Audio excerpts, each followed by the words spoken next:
Welcome back, Chappelle. All right, welcome back to your first flip coming back after exams, and unfortunately, it's got to be an old one from last year, right? Go figure that would happen, actually. The one day, of course, I'm supposed to be able to do stuff, I ended up having to sub. So what we're going to do is we're going to go ahead and clip it in right after this little introduction, and it's going to pick up right where y'all left off in class, talking about Napoleon and his, saving of the directory after he graduates from military school and stuff like that. It's a very, very good flip. You're going to watch it from this point forward, and if you maybe, missed some stuff, I know we talked about in deep periods, people were getting a little bit confused, so it'll kind of catch you up on all that material, and then get you going right where you need to be. But y'all enjoy, y'all have a good one, and I'll see y'all later. And oftentimes, many people consider him the savior of the revolution, right? Because as he was growing popular, he graduates from military school, and he ends up serving in the French military after he tries to fight for Corsican independence, but we're not even going to get into that right now. But he does end up serving for the French military, right? And guess who he ends up serving under first? He actually ends up serving under first the Committee of Public Safety, right? Of course, we know Maximilien Robespierre, Danton, Marat, leading that entire organization. He ends up serving under the Committee of Public Safety as the kind of military arm of the Committee of Public Safety, and also he ends up rising up through the ranks of the military very, very quickly. And a lot of this is due to the fact that none of the generals that would have been very good at leading the French military at this time existed in France anymore. They were all in exile, right? As of the War of the First Coalition, the Marquis de Lafayette actually doesn't even want to be inside of France anymore because he sees the chaos that is ensuing during that time period, and he willfully gets arrested by the Austrians. But he's a good example of where all those good military leaders are. Whenever Napoleon earns his really, really big name for himself, whenever he wins a big battle against an Austrian or a Prussian, or especially the English when he actually sieged this city called Toulon, who was actually revolting against the French Revolution, and that's the counter-revolutionaries that the Committee of Public Safety was trying to scare, right? So he wins these big battles against that city because they were trading with the English and stuff like that. And he rises up quickly through the military ranks because the guy that he was serving under at the siege of Toulon was actually a painter by profession before the French Revolution started. So, to give you a heads up, he's kind of big fish, little pond, right? So, big thing also, though, is he quickly becomes a general in the army one day after the Committee of Public Safety falls. When they establish the directory, they actually arrest Napoleon, right? They arrest Napoleon because they were like, well, I don't know if we can trust you. You served under Robespierre and blah, blah, blah, blah, blah, blah. But the big thing about it is he quickly proves himself as being like, look, I was just following orders, right? I was following orders. I can protect you just like I protected them. And one time, a mob of sans-culottes members on October 5th, 1794, I believe it is. No, 1795. October 5th, 1795. He actually saves the directory when he shoots a big thing called grape shot or cannon fire into a massive mob full of, full of sans-culottes. This is him standing right here, and he is firing huge blasts into this mob that actually showed up out front of where the directory met every single day. So that's how he kind of earned their respect, right? That actually happened on October 5th, 1794. Let's go. I didn't even remember that. I had it on top of my head. Now, this right here is grape shot. It's like firing 10 small cannonballs at people. He actually ended up killing over 100 people at that entire engagement. And the reason why it's called, it's just a whiff of grape shot, is because this historian that came after Napoleon that was a really big fan of him didn't want to make it sound like he was firing cannon fire into people. So he says, he just scared them away with a whiff of grape shot, right? So it's not a whiff of grape shot. He killed some people, right? So now Egypt is going to be a big thing for him, right? Because over the next 5 years, he's going to conquer land against coalition armies. He conquers areas in northern Italy. A very, very famous one is known as the Battle of Marengo, when he actually crossed the Alps.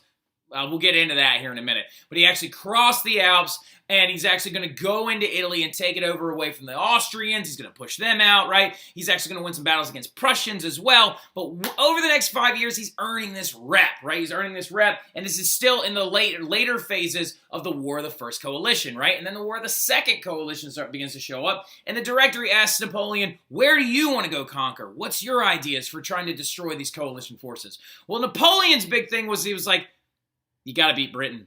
You got to beat Britain. If you can't beat England, you have no hope and no faith at ever being able to stop, stem, or destroy their advance, right? If you want to be able to take over this area and keep your revolution safe, Britain is your biggest enemy, right? So the big thing Napoleon wants to do, though, is he knows for a fact that he cannot, with the army that France has at this point, beat the British in a one-on-one engagement, right? You can't beat them on land. They have one of the best armies in the world. And then also on top of that, they hands down have the best navy that the world has ever seen, right? So the big thing he decides to do, he's like, well, what we can do is maybe we can crush them financially, right? If we crush them financially, maybe we'll be able to prevent them from being able to rise up, raise a military, and that can be our essence there. We'll crush them in their wallet, right? So he decides he wants to go after Egypt. Some of you are immediately asking yourself, why Egypt, Mr. Terry? Why would you go after Egypt? That doesn't seem to make any sense. So we got D-maps.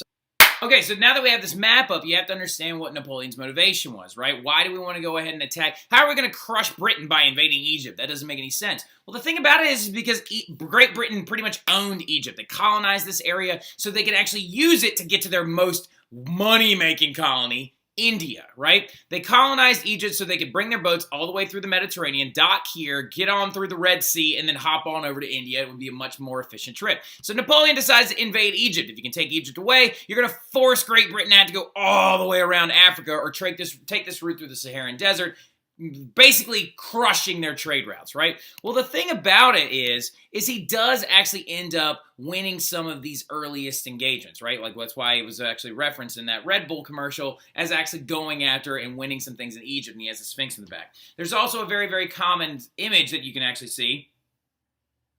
This painting right here that I have up shows Napoleon in front of the Sphinx, right? There's also a myth that one of his cannons shot the nose off, but that actually never happened.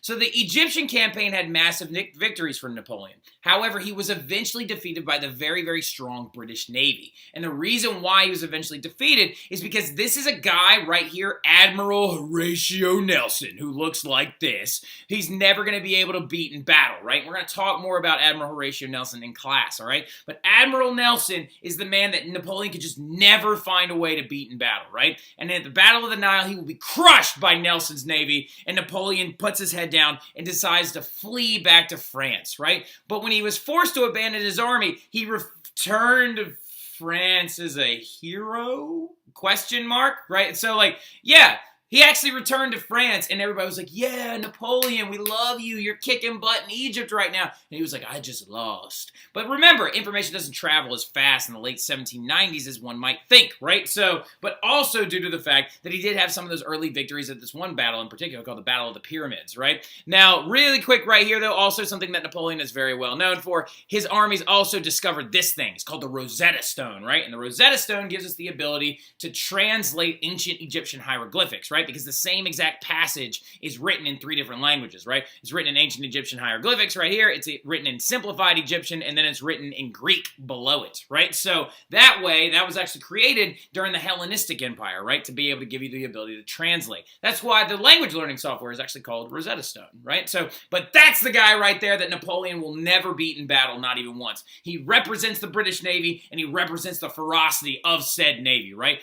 Admiral Horatio Nelson literally beats Napoleon over and over and over again with one eye and one arm. Literally, the dude cannot see out of his right eye, and he has no right arm, right? And also, Admiral Horatio Nelson becomes a big propaganda star for Great Britain. This is a big thing you need to understand. Napoleon's reign is contingent big time on propaganda, right? It is contingent on propaganda because there are certain images that are going to be released of him and things like that. Because it's all about perception, right? So look at this, like, for example, right here. Napoleon crossing the Alps, right? This is a very famous painting by Jacques-Louis David. The big thing about it is this painting was heavily released and heavily circulated, right? So this shows Napoleon on a valiant steed on its hind legs and actually shows Napoleon crossing the Alps, right? And there are 3 names that he's going over top of. He's going over Carolus Magnus, which is Charlemagne, going over where Hannibal went, and he's got his name etched in stone right there, right? Showing that he, with the French military, can cross the Alps as well.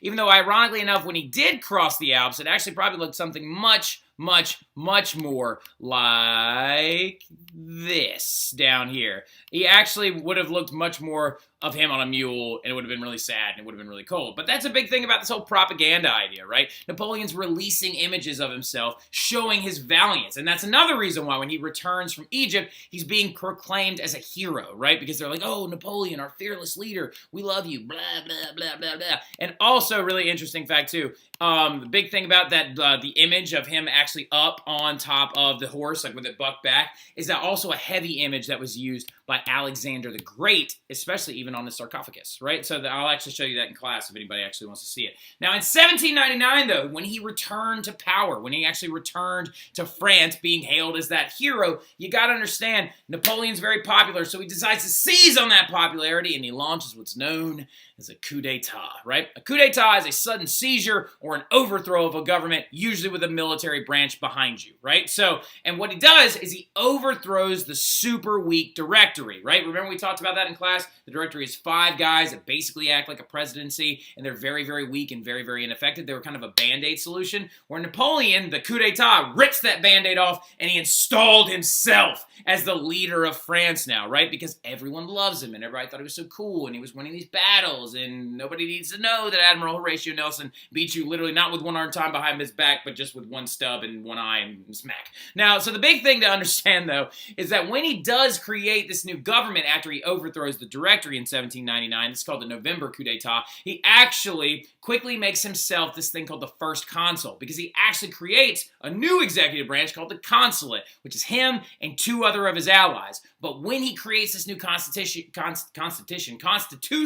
he names himself the first consul, just like Julius Caesar, rah, rah, rah, rah. Like literally the dude is trying to model himself based on the political rise of Julius Caesar and the Roman emperors that came before him, right? Even in this image, you can see that he's working towards creating himself as an empiric idea, right? But really fast, why? And I'm sure a lot of my honors kids are like, but this doesn't make any sense, Mr. Terry. Why would this be a phase of change during the Revolution if Napoleon's basically just creating himself into an absolute ruler like the one that they had before, right?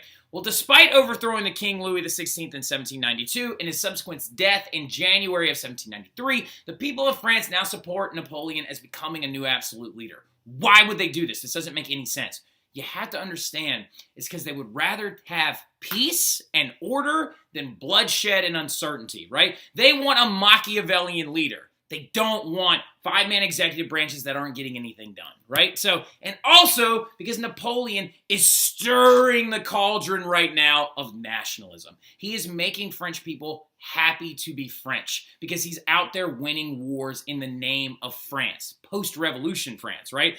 Following Napoleon's claim to power, he begins to launch an endless amount of wars starting in 1803, right? It's actually a big reason why he sold the Louisiana Territory to the United States. But he launches all these wars and he effectively basically takes over the entire European continent. And while he's doing this, he's defeating massive armies of coalitions, right? At one really famous battle called the Battle of Austerlitz, he defeats armies that were sent by the Italians, by the Austrians, by the Prussians, and by the Russians, right? Ridiculous numbers, and because he's a genius military strategist. And that's the other interesting thing, too. During the Napoleonic Wars, he is going to be proclaimed the Emperor of France, right? In 1804, he is declared Emperor of France, and he's out there with the army, right? Another reason why the French people love him is because he's not sending militaries to the front and then sitting inside of Versailles. He's sending militaries to the front and he is going with them as their emperor, right? So he's going with them and he is leading from the battlefield. So in 1804, Napoleon is going to be crowned Emperor of France.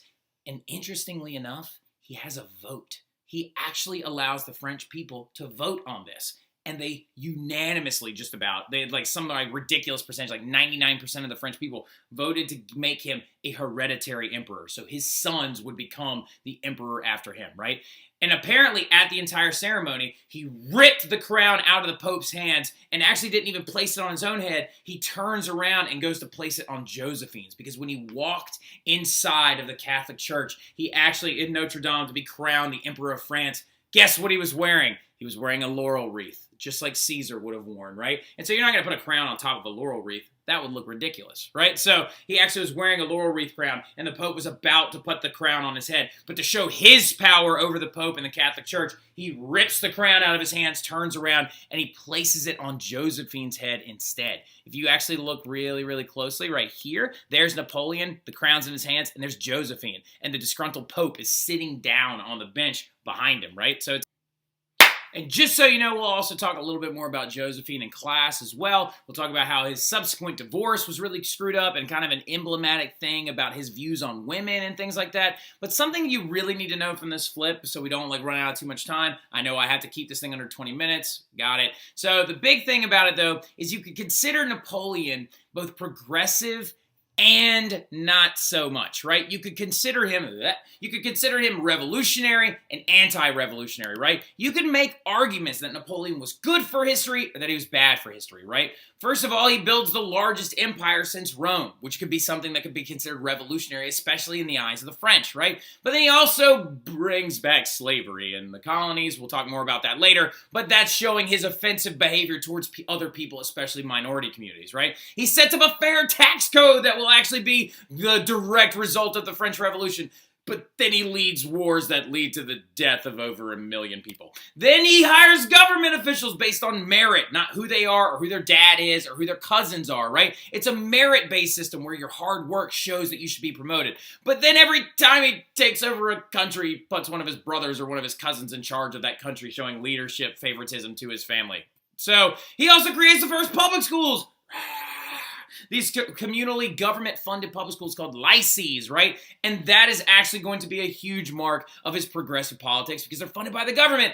But in those schools, he shows his views of women because he believes that women are not supposed to learn science, mathematics, or anything positive, only domestic skills and screwed up things like that because he doesn't like the way women are, he thinks women should be treated as less than men. He also restores Catholicism to France, but then he also censors the press. And he also creates the Napoleonic Code, right? So, which is a very, very important thing that we will talk about in class tomorrow. And I'm going to go ahead and stop right here. I'll see you guys tomorrow. Y'all have a good one. I know I moved fast, but make sure you get these things down. It's pretty upfront, pretty obvious that some of these are good and some of these are bad. But we'll talk more about this stuff in class tomorrow. Y'all have a great one. I'll see y'all then.